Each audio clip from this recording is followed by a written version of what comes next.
Hi, I'm Donna Jordan from Jordan Fabrics. Today we're going to make a pattern called Botanica.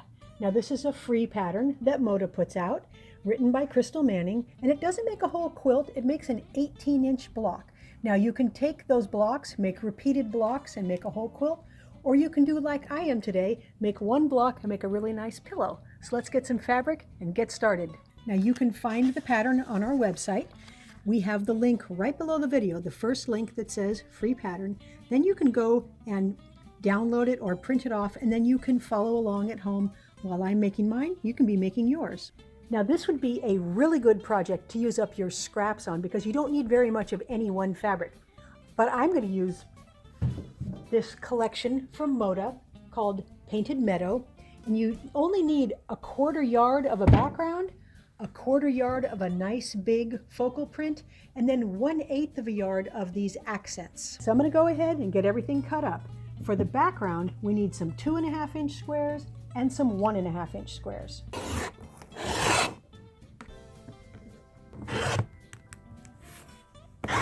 Now for the focal print, we need some 6.5-inch squares.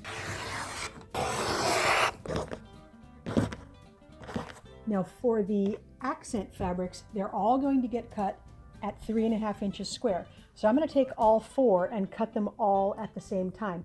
If you're not comfortable cutting that many layers, then just cut 1 or 2 at a time. Now we've got everything cut up and we're ready to start stitching the blocks together. Now there's only 2 blocks. There's this main block and then there's the accent block. So let's start by making those accent blocks. Each one of these accent blocks is going to get a background on 2 corners, 2 opposite corners here. So we need to stitch from corner to corner on the diagonal on both of these.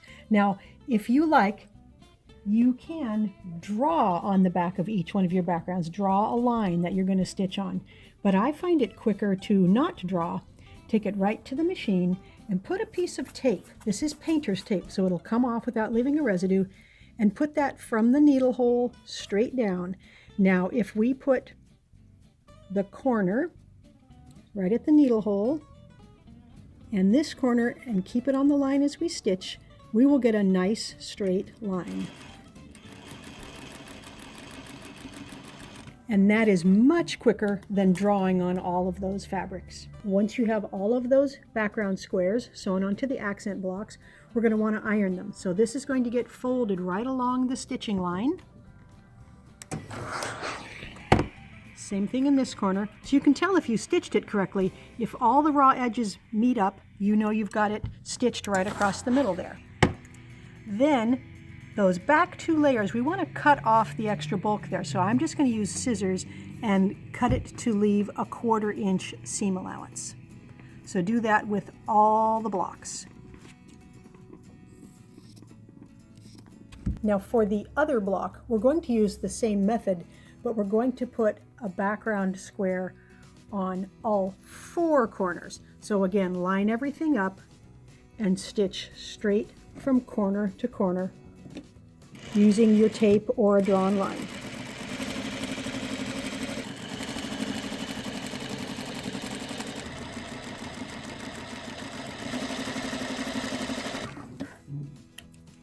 These also get folded over and ironed. And then we will trim off those back 2 layers so we only have the 1/4 inch seam allowance left here. Now we're ready to lay the whole block out. It's kind of big and I don't think I can fit it at my machine, so I'm going to lay it out here. And I am going to look at these big focal print blocks and decide where I want them. I really like this one with the bee. I think I'll put it in the middle. And then I'm just going to make sure that I've got them facing the way I want so that I don't repeat this flower in the same orientation each time. And that looks pretty good. Now we're ready for the accent pieces. So these make kind of a trellis look. So these are going to go in pairs. We're going to get 2 green ones like that, and we're going to get 2 of the bluer ones like that. And then this line is going to continue on here. Same green one here. And then the other guys are going to go like this.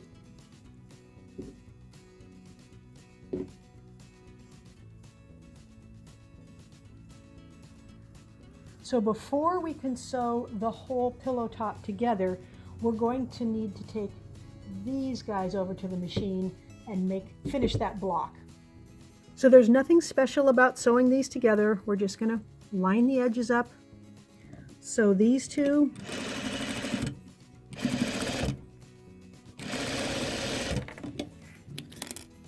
And let's put this seam to the left. Then we'll sew these two and we'll put that seam to the right.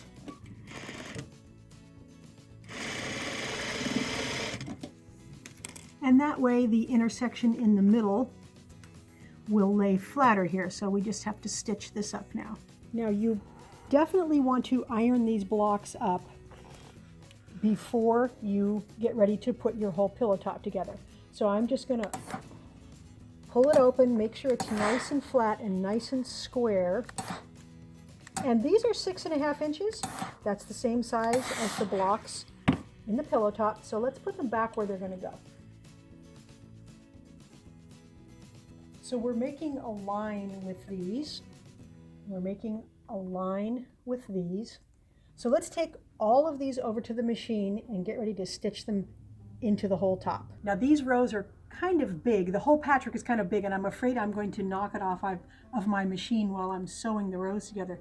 So I'm just going to put some pins in here to keep everything in place on these 2 rows I'm not working on while I sew together the top one. So I'm just overlapping just a little bit, so if I knock this whole thing off, I'll be able to know what goes where.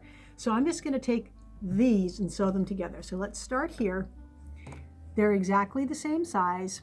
We don't have to worry about matching any intersections in the middle there. We just have to line everything up and use a 1/4 inch seam. Now for this seam allowance, we are going to press this towards the main print here. So I'm going to finger press it.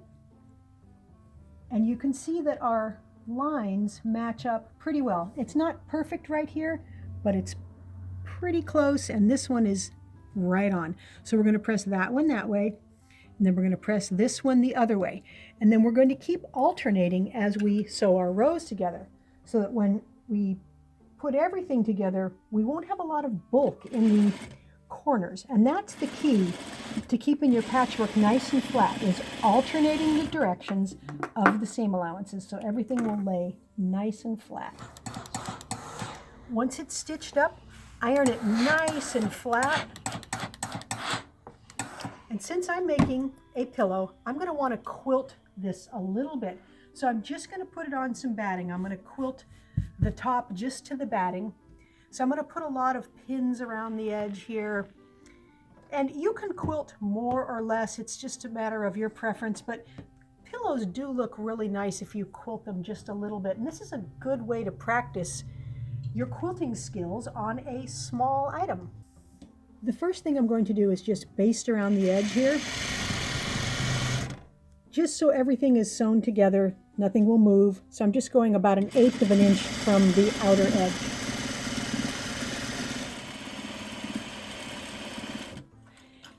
Now we need to decide, where do we want to quilt this? You can go in the ditch and then it won't show at all. I think I'm going to go 1/4 inch away from the ditch. So I'm going to go inside these big focal fabrics here, and I'm just going to put my presser foot right along that seam and stitch inside each one of these. Then my quilting will show,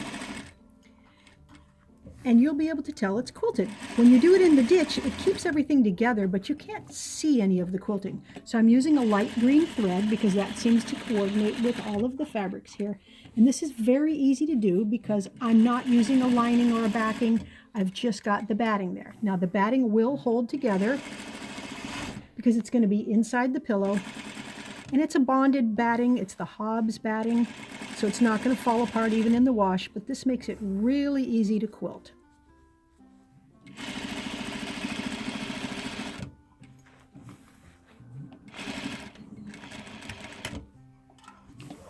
So I'm going to go ahead and do all of these big ones, and then I'm going to start adding some quilting other places. I recommend starting with a little bit of quilting and then adding more lines as you go, rather than trying to do a lot of quilting at the beginning, because you might get tired of doing it and decide, I really wish I hadn't started with something so intricate. So let's do a little and then add a few more. So it's all quilted, and I've basically got some X's and some O's, so you can probably see it as I move it there. So the O's are around the focal print, and the X's are around these guys. So I did just simple quilting, but that will hold everything together, and I think it just enhances the patchwork. Now, if you like, you can put a piece of fabric here to line this, but it's not going to come apart. We're ready to finish the pillow, so I'm going to use an envelope method to make the back of the pillow for this one. So for an envelope back, we're going to be able to take our pillow form in and out. So we need a piece of fabric that is wider than the top, and I'm going to split it right along the fold here, and it's going to create a couple big scraps, but we'll use those for something else. So I am going to take the selvage here, which is nice and flat, and I'm not going to hem it or anything because the selvage is not going to fray or come apart, and I'm going to fold it down about 3 inches, and I'm going to put this a little bit beyond the center of the square. So here's the center of the patchwork. I'm going to move it up a couple of inches. Then I'm going to take the other piece of back right where the selvage is here, and I'm going to overlap it about 3 inches below where that first piece was. And now I'm just going to straighten everything up, and I'm going to pin through all these layers. So I'm going to have to kind of feel back here to where the edge of the pillow top is, and I'm going to put a couple of pins in like this. Then we can flip it over and we can pin from the other side so we can see what we're doing, because right now we're just working blind.